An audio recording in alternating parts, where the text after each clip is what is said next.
Hi అండి, welcome back to my channel. So ఈరోజు పొద్దున్నే ఏమైందంటే పాలు విరిగిపోయాయండి మా ఇంట్లో. సో చాలామంది పాలు విరిగిపోతే కొంతమంది తెలియక పడేస్తారు, కొంతమంది ఏమో దాన్ని పన్నీర్లా యూస్ చేసుకుంటారు. సో నేనేం చేస్తాను అన్నది మీకు ఈరోజు చూపిస్తాను. సో ఫస్ట్ పాలు విరిగిపోయింది నేను పక్కన పెట్టేశానండి. పెట్టేసి మళ్ళీ ఇంకొక 1/2 లీటర్ పాలు నేను ఇప్పుడు మళ్ళీ వేరే గిన్నెలో ఇంకొక ఫ్రెష్ ప్యాకెట్ పాలు వేసి బాయిల్ చేస్తున్నాను. సో ఇది బాగా మసలాలండి, అంటే బాగా బాయిల్ అవ్వాలన్నమాట.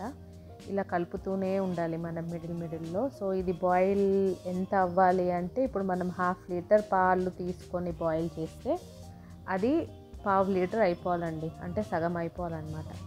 సో అది అయిపోయే వరకు మనం అలా కలుపుతూ ఉండాలి. ఇది విరిగిపోయిన పాలండి, ఇలా విరిగిపోయిందనమాట.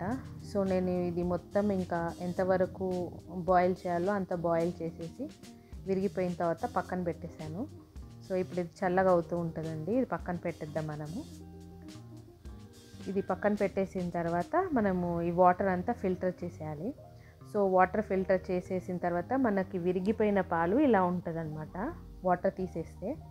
సో ఇప్పుడు దీన్ని చాలామంది పన్నీర్లా యూస్ చేసుకుంటారు. సో నేను ఇప్పుడు దీన్ని బాగా మ్యాష్ చేస్తున్నాను, అంటే అదే స్పూన్తో మనం ఇలా మెత్తగా చేయాలన్నమాట. అంటే ఇలా పూసలుగా వచ్చేలాగా చేయాలి. ఇలా పెద్ద పెద్ద గడ్డలు లాగా లంప్స్ లాగా లేకుండా చిన్నగా పూసగా ఉండేటట్టు మనం ఇలా మ్యాష్ చేసుకోవాలి. ఇది కొంచెం వేడిగా ఉన్నప్పుడే చేసేయండి, తొందరగా అయిపోతుంది. సో ఇలా మొత్తం మ్యాష్ చేసుకోవాలన్నమాట. సో మ్యాష్ చేసుకొని నేను దీన్ని పక్కన పెట్టేసుకుంటున్నాను. అండ్ ఇంతలోపు మనం పాలు ఒకసారి చూద్దామండి. సో పాలు ఆల్మోస్ట్ బాయిల్ అయిపోయాయి, బట్ హాఫ్ అవ్వాలండి మనం తీసుకున్న క్వాంటిటీలో.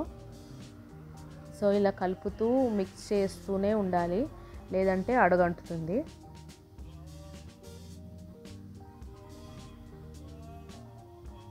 సో ఇప్పుడు పాలు బాగా బాయిల్ అయిపోయాయండి, ఆల్మోస్ట్ అయిపోయినట్టే.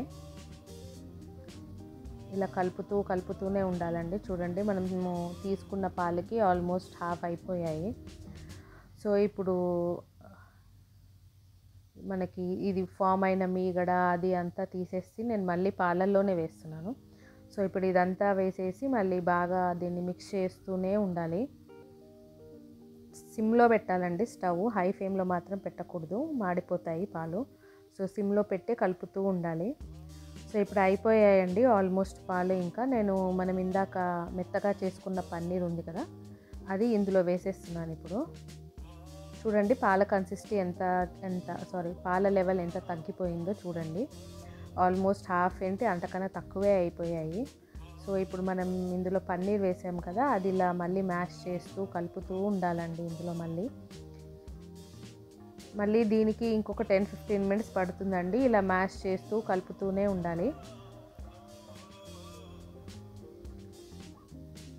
సో ఇలా ఒక 10-15 మినిట్స్ అలా ఉడికిన తర్వాత మళ్ళీ ఇలా అవుతుందండి, కన్సిస్టెన్సీ హార్డ్ అయిపోతుంది. అంటే అందులో ఉన్న వాటరు పాలు అన్నీ ఎగిరిపోయి ఇందులో మిక్స్ అయిపోతాయి అన్నమాట.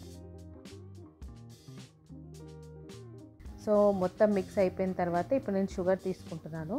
సో మీకు చూపించడం 1 కప్ చూపిస్తున్నానండి, బట్ కొంచెంగా వేస్తూ మిక్స్ చేస్తూ మీరు టేస్ట్ చూసుకుంటూ వేసుకోండి, మీ టేస్ట్కి తగ్గట్టు. సో నాకైతే ఒక 1/2 కప్ పట్టిందండి.